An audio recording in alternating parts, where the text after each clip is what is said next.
Hello and most welcome to 1734 of the Heidegger series.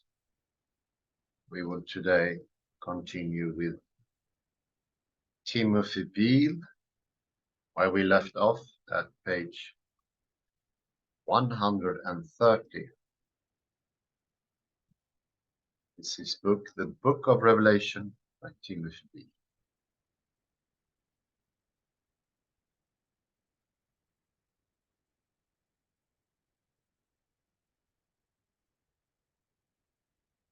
It's 130 in the paper edition, I think.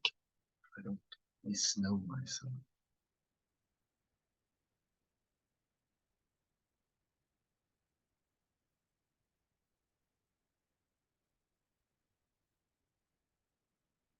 We spoke last time about the wholeness and singularity,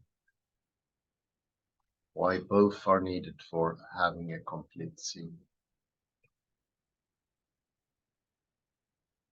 and why bringing all aspects of reality, no matter what it is, all small details, aspects, relations, cleaning the house, come to my mind, is important for the abstract understanding. Nothing is outside, I think, the wholeness picture is.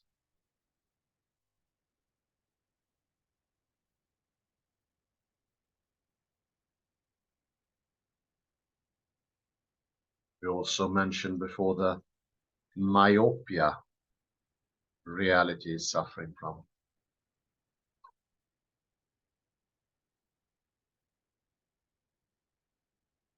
We cannot see what's right in front of our eyes.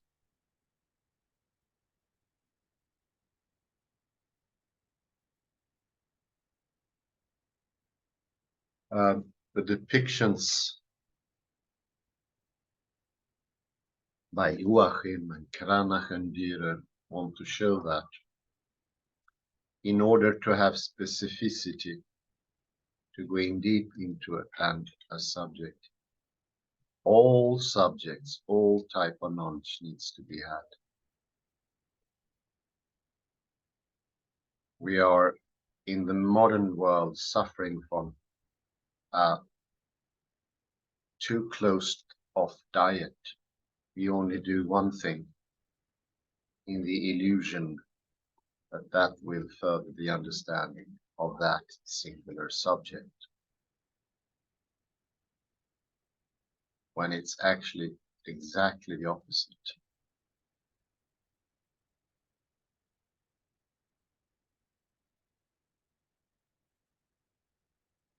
It's only when all the subjects are brought into the picture that we have some possibility of understanding,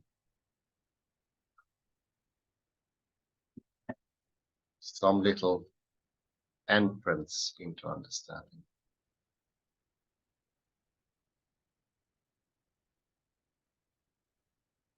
In quantum physics, this is called global reality, where the little comes from the big.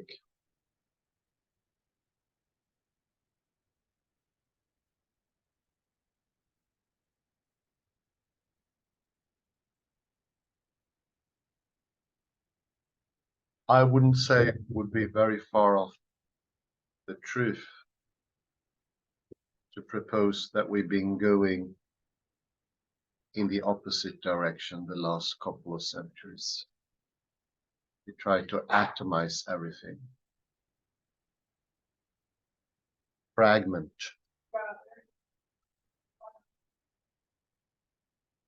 Universities having 200-300 subjects,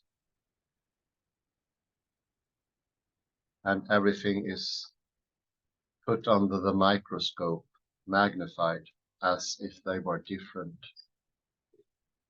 from each other completely.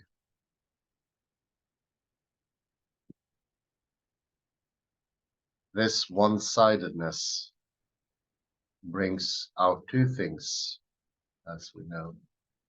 We lose the global take, the upper abstract understanding, an understanding from above, if you want, where you can understand yourself and the world from a higher perspective. Abstract thinking. But we also lose the specificity.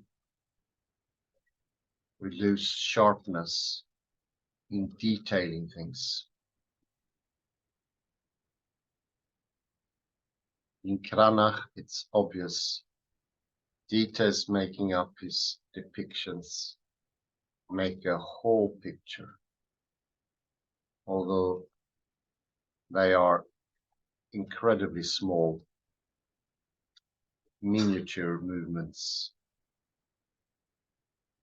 They are responsible for the whole picture, building it up little by little, but at the same time taking the whole in.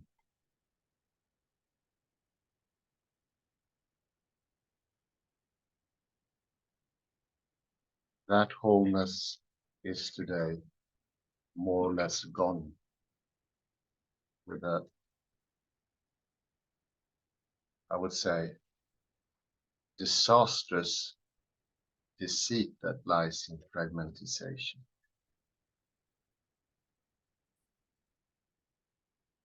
We lose track of what is the point in things, I think. The being of things. The directionality disappears in this chopping up of everything into small pieces that in the end seem to be completely unconnected.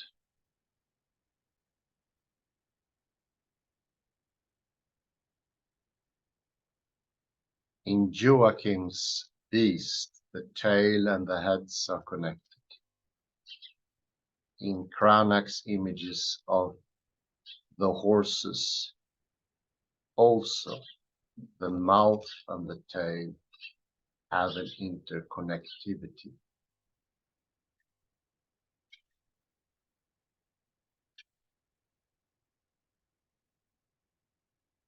That could also be the spiritual message that everything in the foundation is interconnected, not separate, not disparate. And in this interconnectivity is exactly where you find the gold of singularity and multiplicity. At the same time, you have access to both.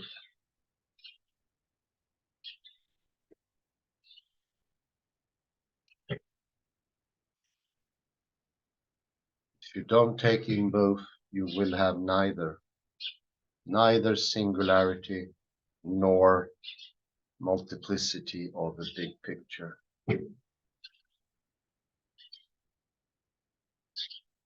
You will not be able to understand from above. Abstract thinking, it's often mentioned by Ian McGilchrist, is a thing of the past. We only have copy-paste, and the concepts lose their power when they are not wholly engaging in all that's going on in a person's life.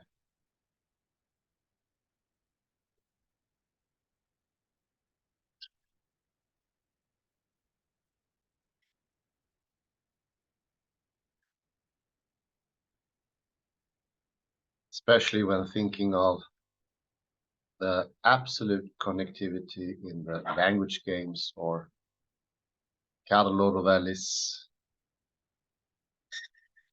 quantum relativity. You understand that usually it's called the observer is a big chunk of reality. Taking away that in a random fashion as we do today, we are chopping up what is possible for understanding. Big chunk disappear, and we're left with very little understanding of reality.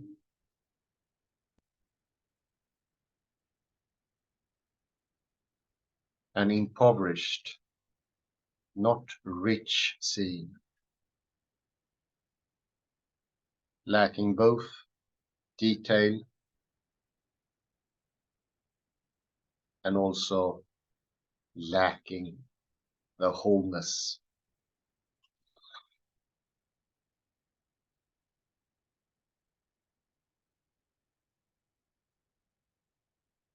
This is also something widely taken up by the British neurologist Ian McGilchrist. He calls the inability to understand little and big and lack of abstraction the understanding of the left hemisphere, whereas the wider right hemisphere understands that all details counts. You don't study just one subject, you study them all. You do not take away your daily living, your personal hygiene, your cleaning methods, your order. It is all part of that singularity that you study.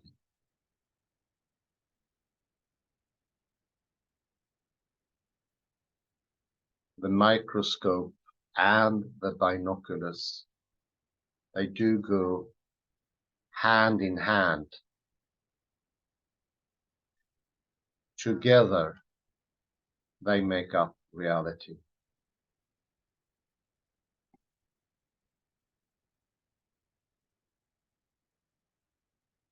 Only in this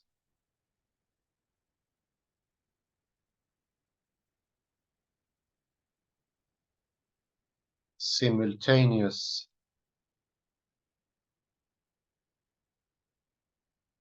awareness and simultaneous action, the doing,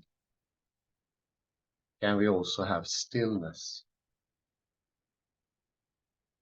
permanency.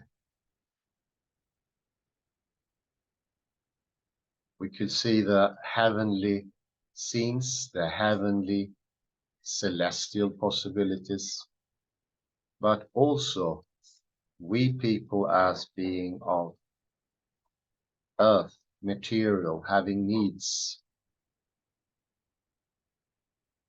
Even the most base needs are part of the abstract.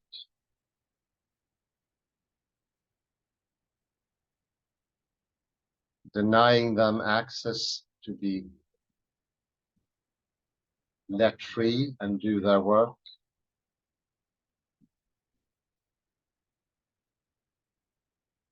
will also deny access to the abstract, the spiritual.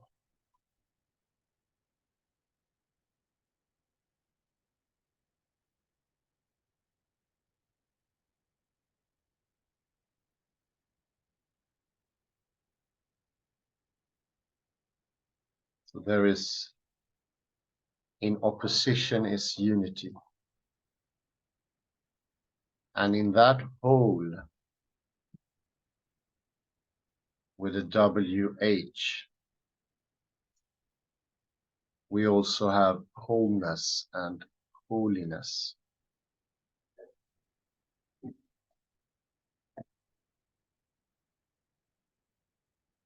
This is what the depictions of Cranach is doing.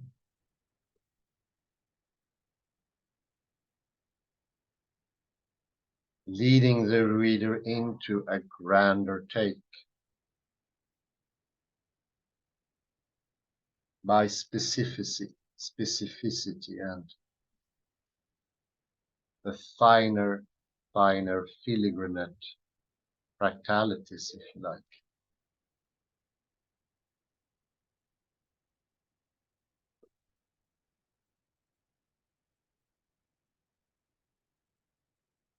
So after that rather lengthy introduction, let's start with a read of the text.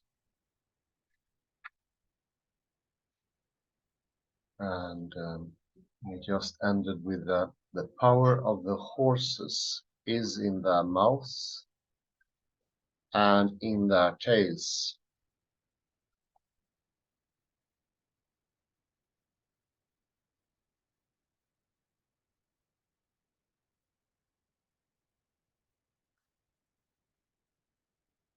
The battle scene itself is also more chaotic in Branag's depiction than in Dürer, creating a greater sense of disorientation and instability.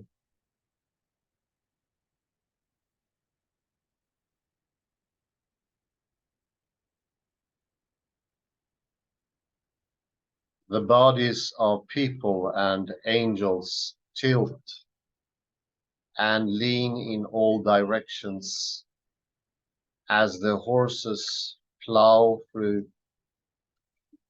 their snake tails writhing and curling above the fray.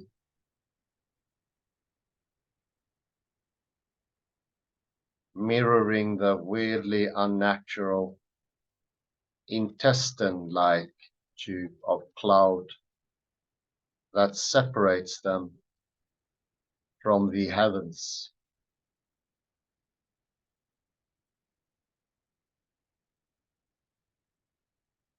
And look, there are 5 snake tails, but only 4 horses visible.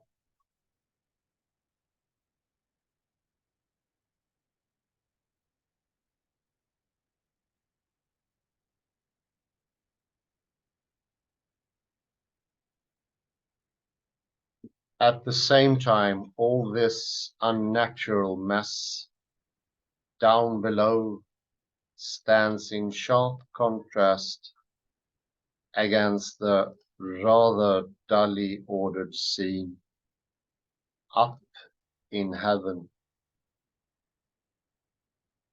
with an immobile God enthroned in the simple symmetry of straight lines, right angles, and an empty white space,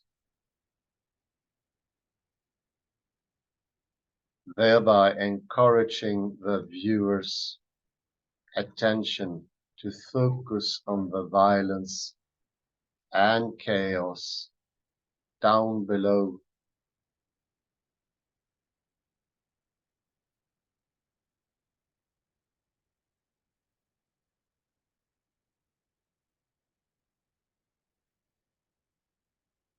Branag's attention to the supernatural monstrosity of Revelation scenes is even more striking in his illustrations that are not based on Dürer's.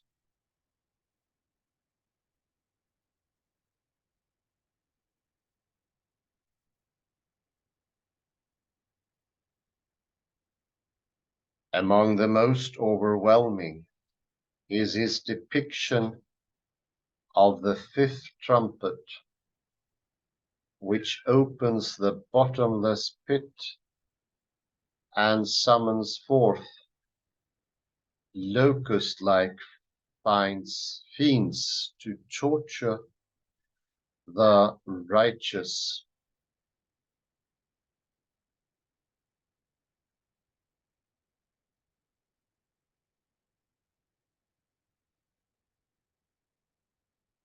Revelation describes them as follows.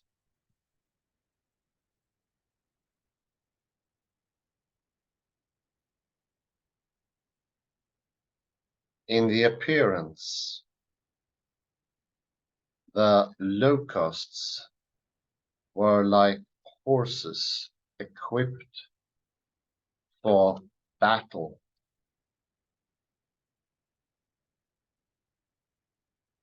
On their heads were what looked like crowns of gold.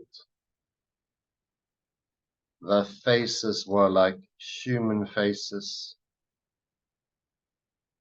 their hair like women's hair, and their teeth like lions' teeth. They had scales like iron breastplates,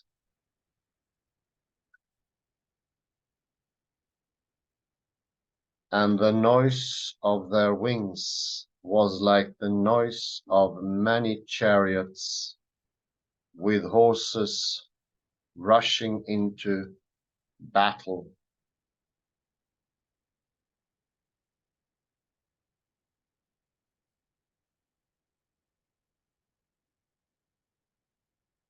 They have tail like scorpions with stingers, and in their tails is their power to harm people for 5 months.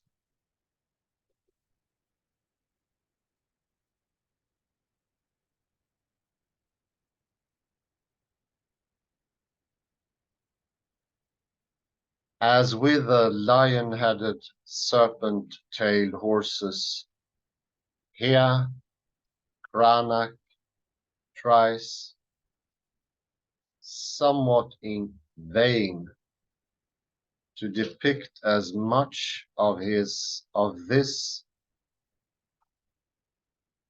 bizarre description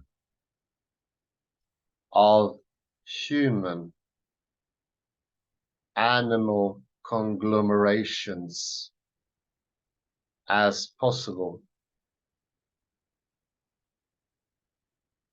creating an almost cartoonish creepiness.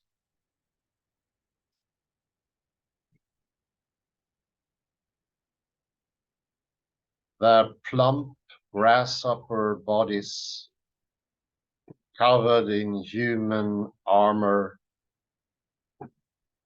and in long, thick tails with barbed stingers. They crawl and float over the dead and dying people. Their long blonde hair flowing beneath their crowns, framing toothy grins on the bearded faces.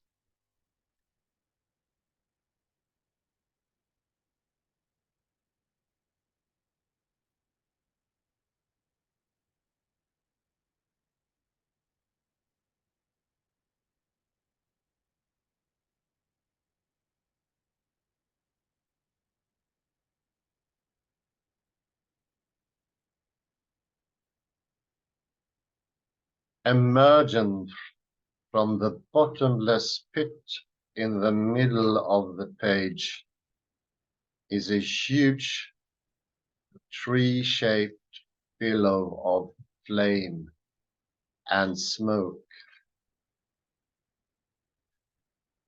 In the midst is the face of the angel, surrounded by emanating rays of light.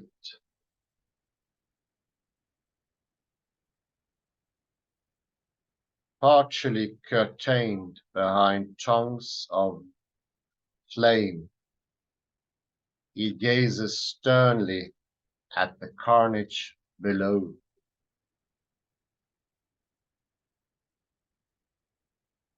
while Cranach would likely have agreed with Rilke's famous line, "Jeder Engel ist schrecklich." One cannot help but to notice that this fire-engulfed angel is more terrifying than those drawn based on Dürer's illustrations.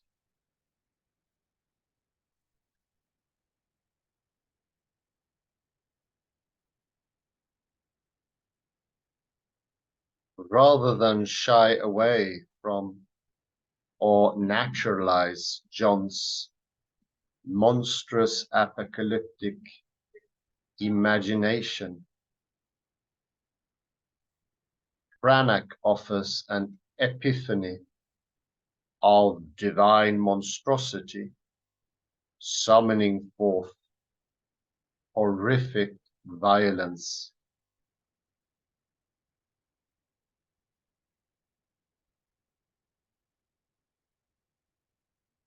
The devil wears tiara.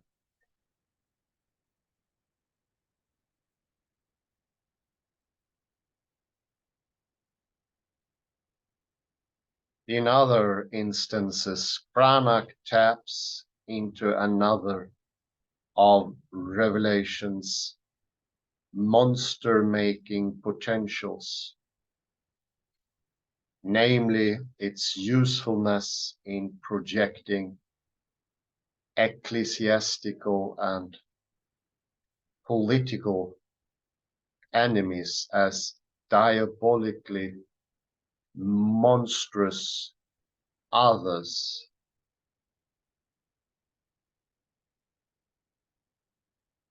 As David Price points out, the September Testament was the first print book designed with a dual function of disseminating scripture and inflaming popular opinion against the Catholic Church.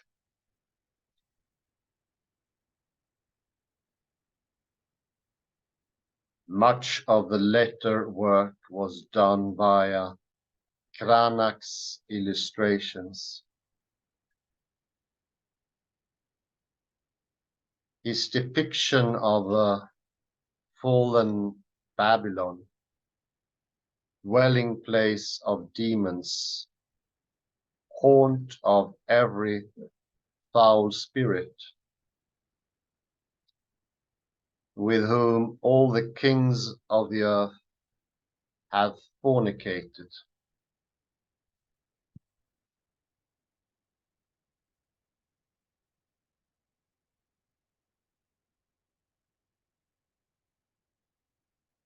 For example, is based on the Vatican and the nearby Castel Sant'Angelo in Rome. Still more provocative, Cranach crowns both his whore of Babylon and his beast from the abyss in the temple with papal tiaras, thereby associating these diabolical enemies of God with the Roman Catholic Church and its Pope.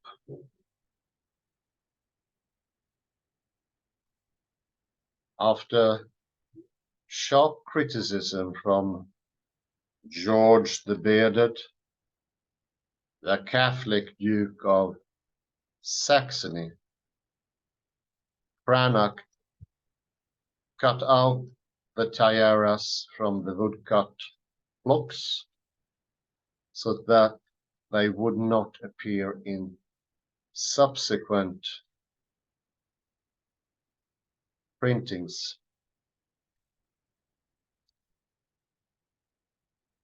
The more subtle visual association of the Vatican with Babylon nonetheless remained.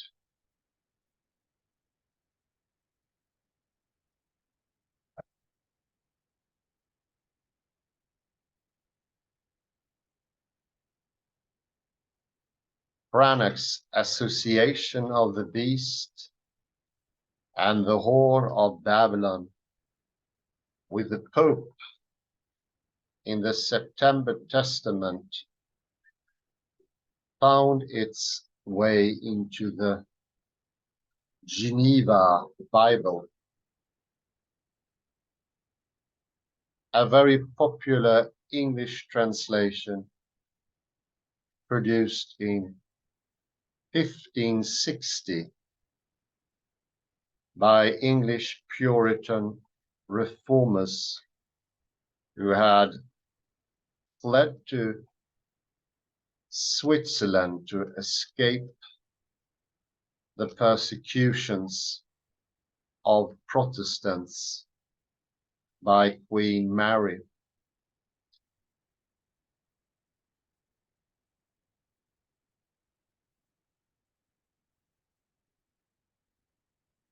A note in the first edition explicitly identifies the beast rising from the pit in Revelation 2 as the Pope. Later editions went even further. The 1598 edition, for example, includes notes to Revelation that call Pope Gregory VII a most monstrous necromancer and a slave of the devil.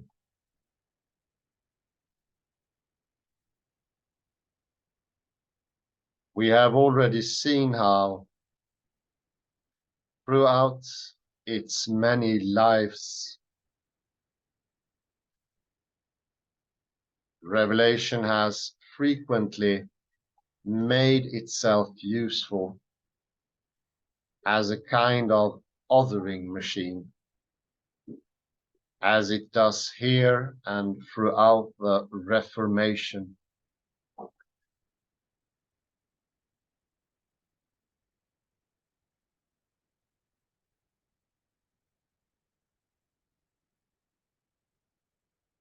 Protestants use it to monstrosize Catholics.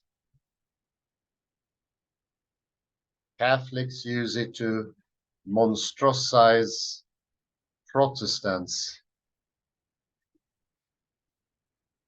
And factions and individuals within each tradition use it to monstrosize other factions and individuals.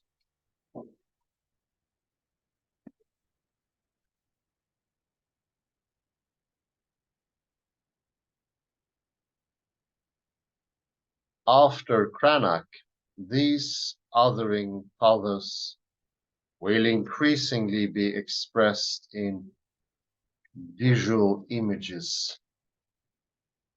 Indeed, this is not the last time we will see an apocalyptic beast wearing a tiara.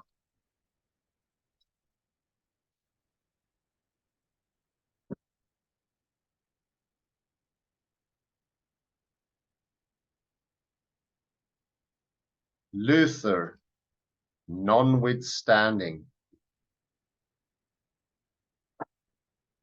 Luther and Cranach's New Testament was a huge publishing success.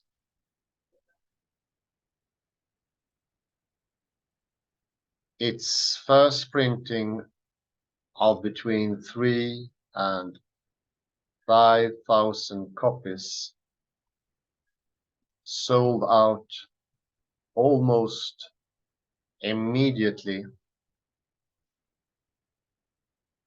and another large edition, the December Testament, was printed 2 months later.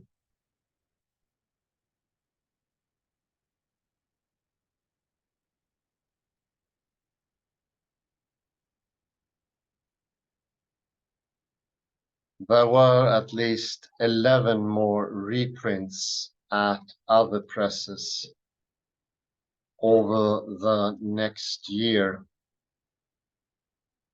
In all, there were at least 43 reprints, totaling at least 86,000 copies published between 1522 and 1525.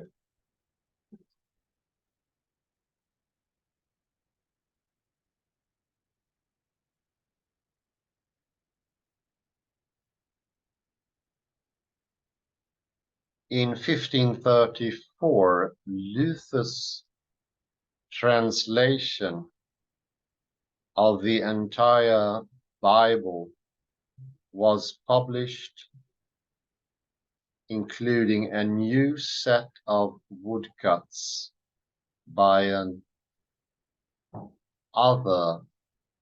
otherwise unknown artist from Cranach's workshop.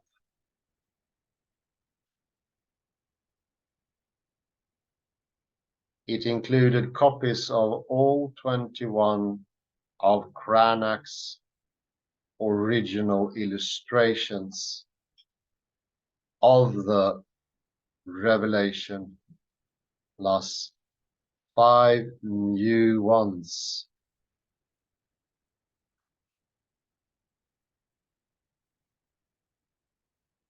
While it also had 82 illustrations in the Old Testament,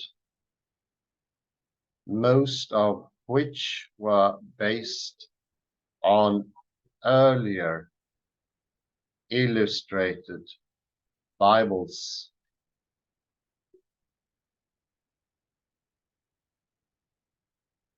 It had only 7 non-revelation illustrations in the Testament.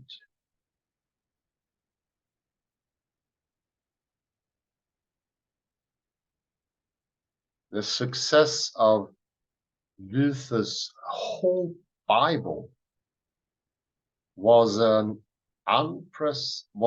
unprecedented as that of his New Testament.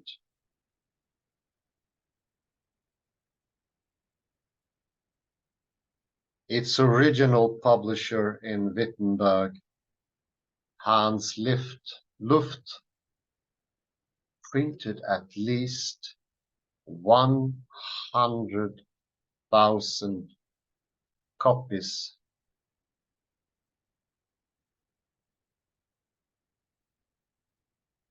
Over the next 3 decades, and numerous reprints and copies were published elsewhere in Germany.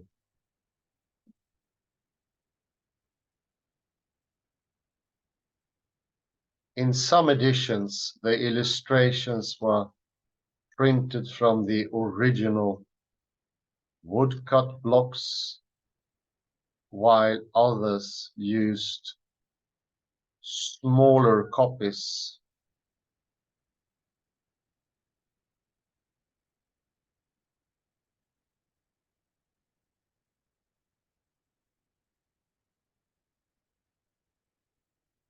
Soon, nearly every German household had a copy of the Luther Bible, including the Cranach-based depictions of the visions from Revelation, or not, they were likely looking at its pictures.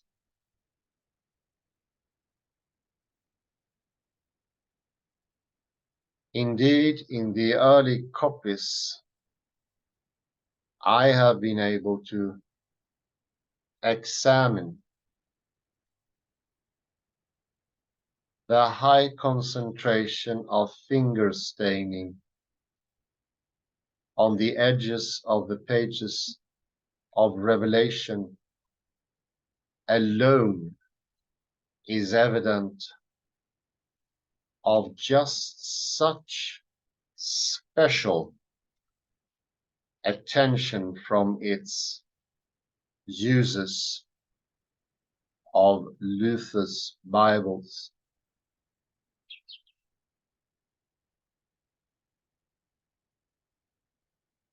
Thus, in Luther's whole Bible, as in his and Cranach's New Testament, Revelation is set apart visually from the rest of Scripture, not only by its heavy concentration of illustrations, but also by the sheer supernatural strangeness of the images themselves.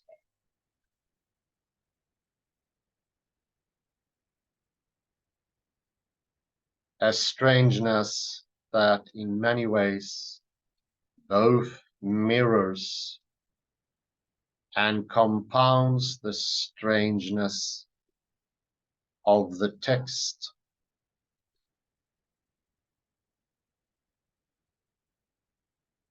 It lives in the back of the Bible as a kind of literary visual apocalyptic tale. As weirdly out of place in the Bible as the snake tails are on Cranach's horses, and as disturbingly fascinating.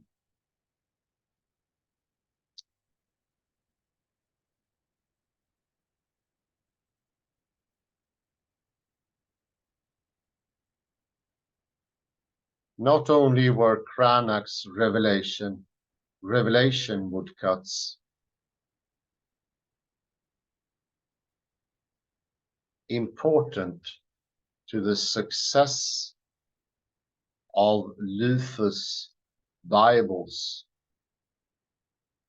and therefore to this new life of revelation in pictures.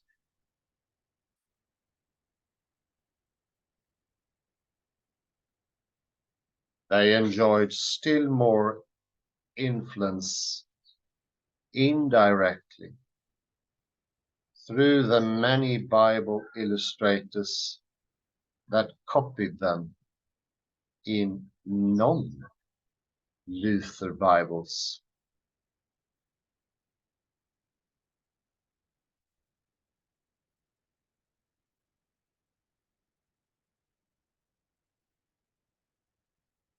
De Johann Dietenberger's 1534 German translation, for example, which was meant as a Roman Catholic antidote to,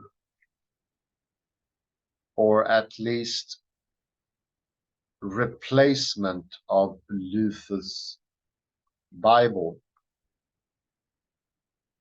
published the same year including 21 illustrations of Revelation, all very close to Cranach's Sun Tiara and Vatican imagery.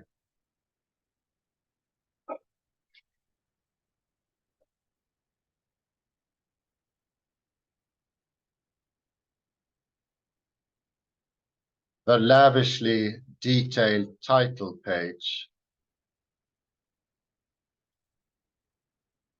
with the Pope enthroned front and center announces Dietenberger's Bible as boldly Roman Catholic, making its step to Cranach all the more striking.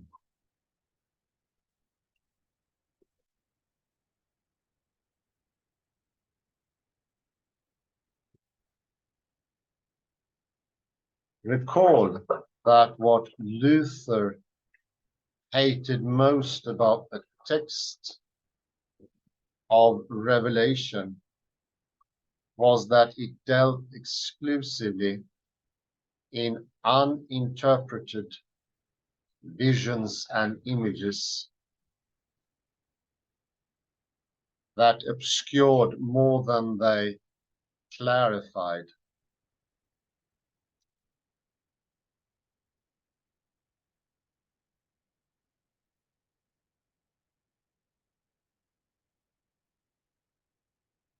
No doubt he especially disliked John's serpent-tailed horses and scorpion-tailed locusts,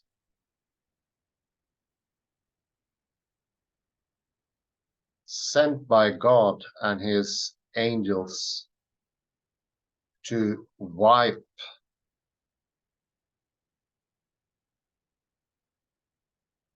out torturous masses of humanity for no obvious reason.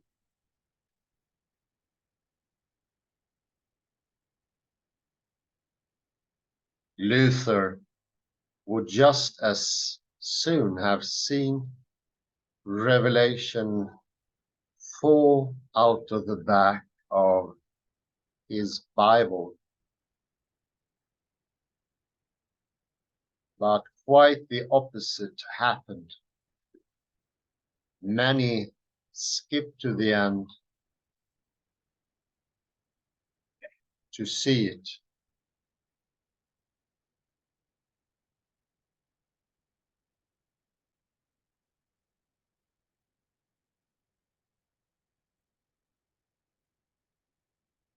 Thanks to Cranach's depiction of John's vision, which do little to help clarify or interpret their meanings, but do much to highlight their weirdness.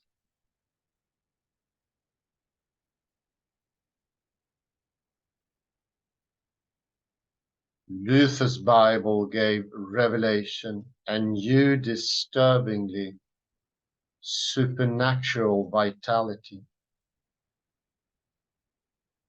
popularizing it among hundreds of thousands of new readers.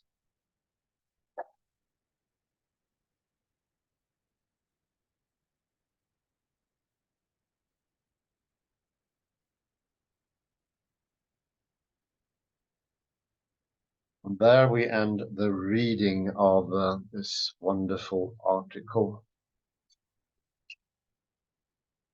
of Timothy Beale. A correction here is needed. Revelation 11, not 2. Mistook them for Roman numbers.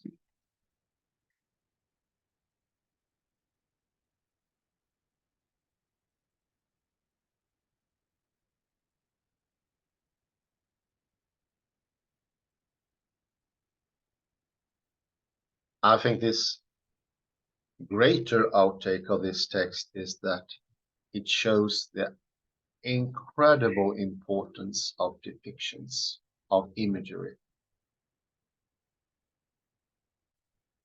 We start from the very end. There is a mentioning that only from the fingerprints and what the smudge they leave in their wake,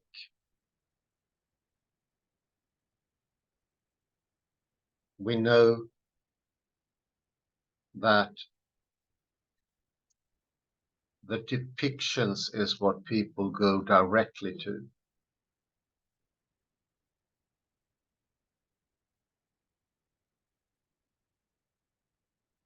Indeed, as it says,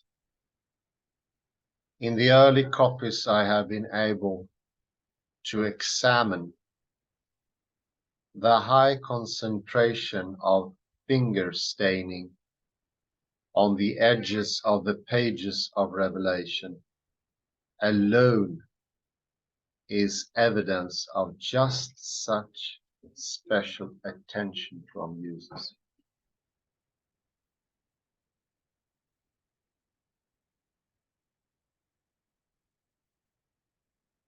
And if we go further down on the same page,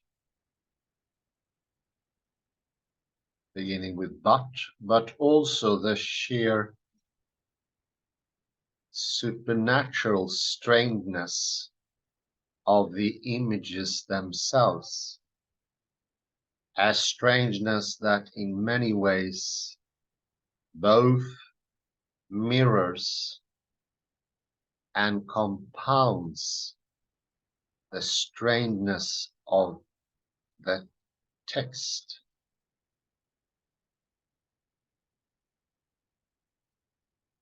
It lives in the back of the Bible as a kind of literary visual apocalyptic tale, weirdly out of place in the Bible, as the snake tails are on Cranach's horses, and as disturbingly fascinating.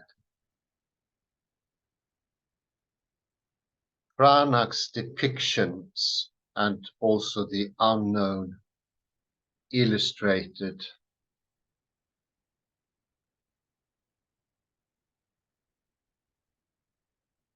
whom we know nothing more than the acronym MS. What they created was a change of picture, a complete revolution, so to speak. And the staggering amount, it was 86,000 copies published in such a short time. It's 3 years between 1522 and 1525.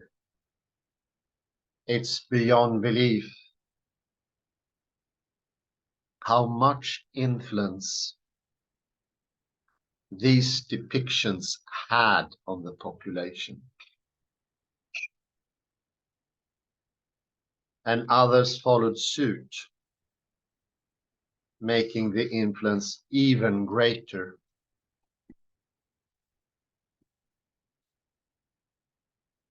Hans Luft produced 100,000, Johann Dietenberger another staggering thousands.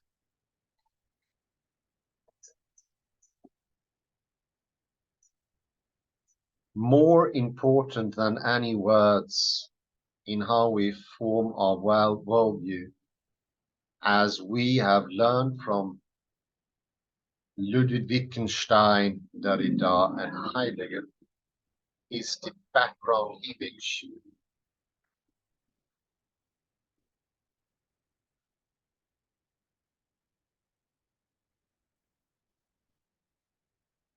You change the background image, you change everything, because it is part of direct reality. Words can always be questioned if they are, so to speak, not led by the picture. But a picture cannot be questioned. It's there. It is much closer to being, existence. It is unquestionable.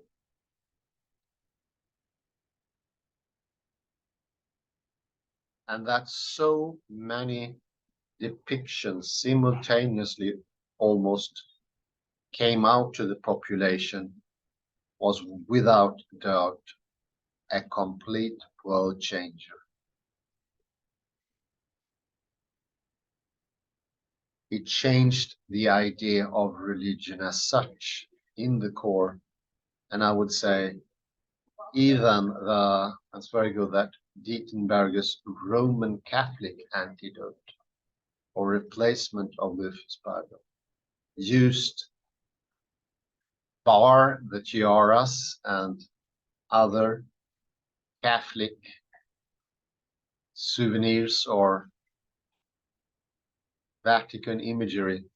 They have the same message, it's the same picture. And that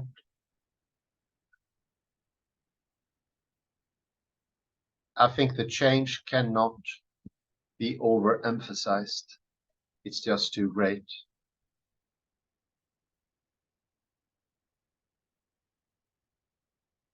That's captivation by an image. That is when the illustration drives understanding because it is direct perception. Extremely hard to question by words. And as I said, especially if those words or thinking is based on the picture, the understanding of the picture.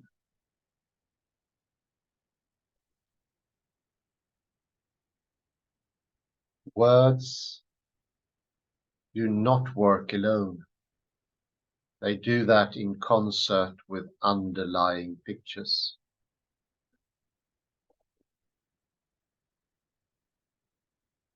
We mentioned before when we went into the text of Edmund Dane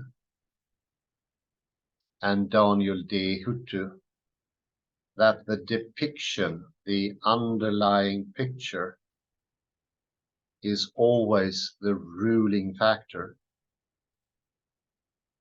Today we have scientism,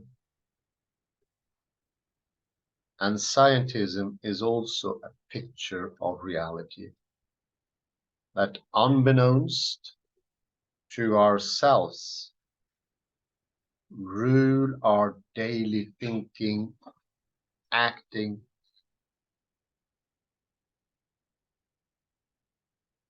what we feel, what we sense, what we experience, and what it is to be a human being.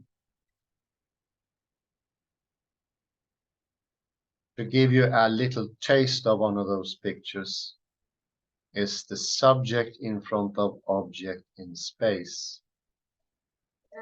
What does that picture tell you? It tells you that you are distant from the thing that you want to know, the object, and that what you have in front of it is inept, neutral space that has nothing to do with the object at all, and thereby it is blocked out from knowledge. That empty space in itself has a very great participatory role to play. Beale also mentioned emptiness, the vacuity in some of the drawings. where the actual space, that is the non-printed part of the imagery, is participatory.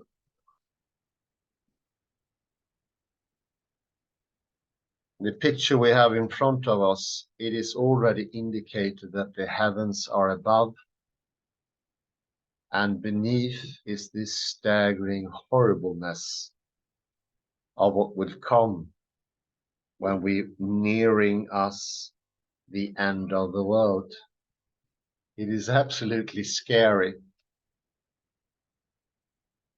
And of course, this is the influential matter more than the words, or they will lead the understanding of the word. Could also greatly mislead.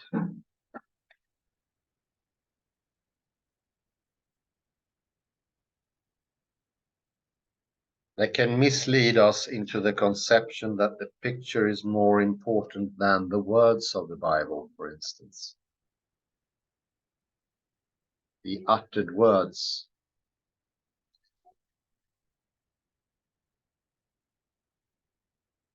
I would say it's not hard to understand the greatness of the picture for the great percentage of the population that couldn't read. But do think about that they former listened to words. Words that were participatory in the language game in many, many more relations. As I mentioned in the beginning, in the rather lengthy introduction, the more a word participates, the more force it gains, the more point it has. It is pointing much more. A picture is not participatory, so its influence cannot be harbored, cannot be governed.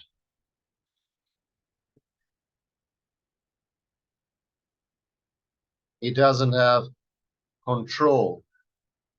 It affects you like a violent movie.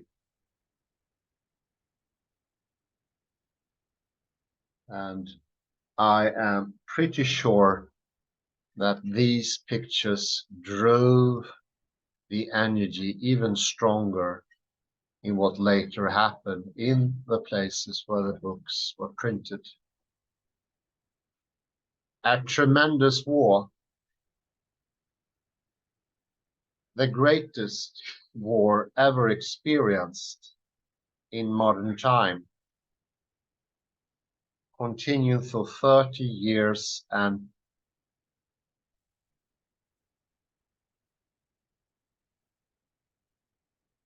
eviscerating whole countries, wiping them slate directly from earth. I'd say these depictions were fueling the emotions on both sides. They are strong.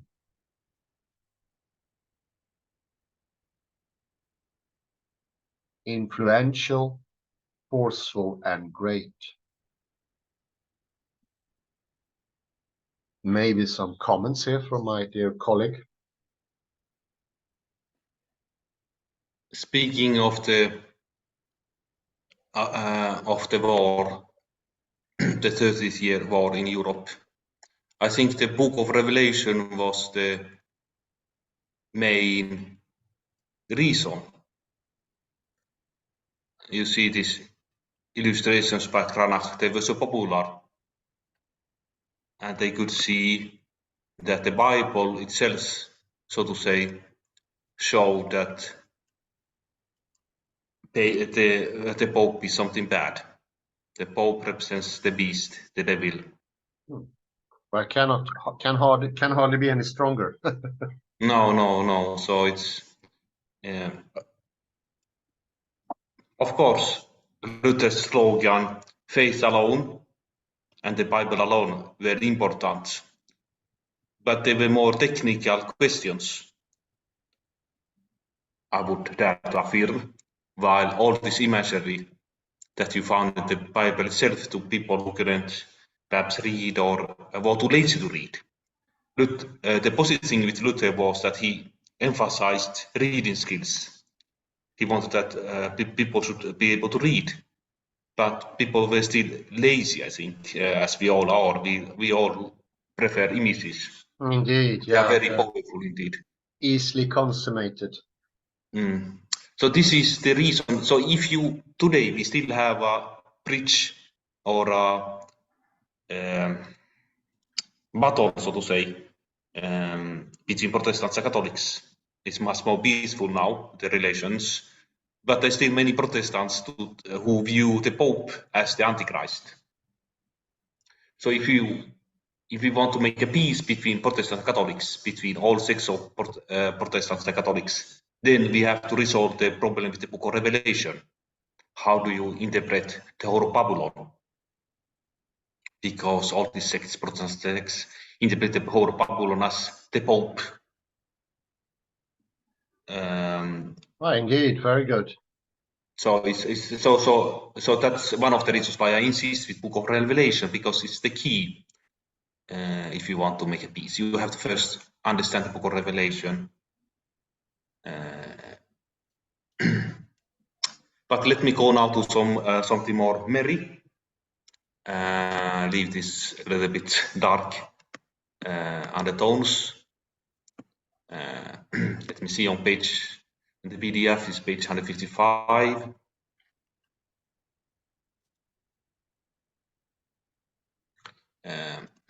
Next page. I like this phrase. So it's about the strangeness.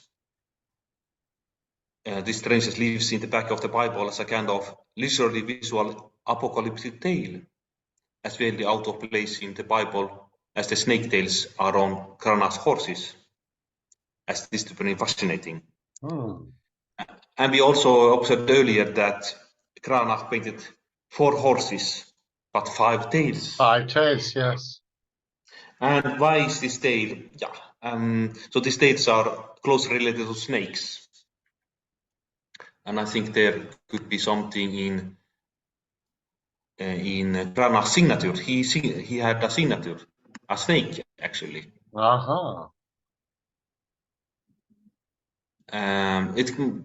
Let me see.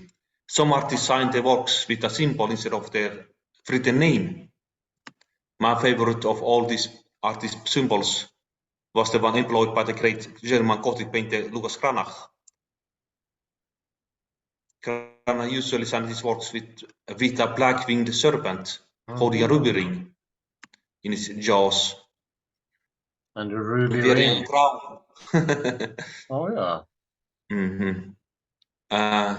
But let me see. Elector Friedrich the Wise granted the winged serpent with a crown, a ruby ring to Cranach as a coat of arms in 1508. But nobody's sure what it means. Okay. There's a last span, perhaps, on Cranach's name. We don't know. Here you see it. So I think it's appropriate that this snake or this tail is also in the Book of Revelation. So when you have this, let me return it was in previous lecture. You have these 4 horses with 5 tails.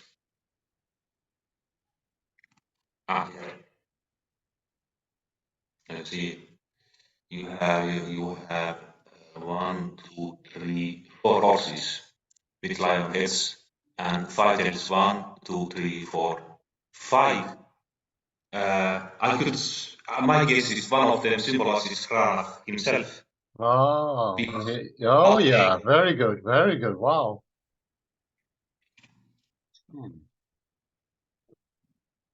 So Cranach is participating, so to say, in the slaughter. He's on God's side against the evil. Wow, very sharp. It's fantastic.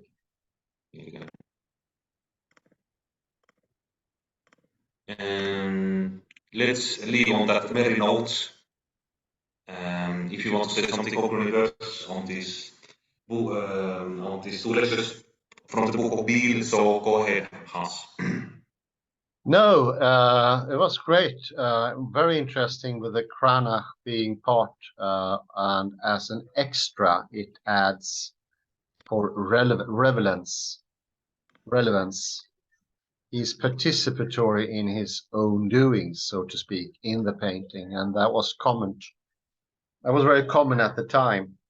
They always felt they were in on it. They were into the ceremonies, in the liturgy. It is a participatory aspect that we don't see often today. So it's in that way it's also very pertinent, I'd say. But yeah, we can end there. I'd say thank you, Kalle Lundon, for your excellent comments. Thank you. Thank you, everyone, for listening in. Have a very nice morning, day, afternoon, or night, wherever you are. Bye-bye for now.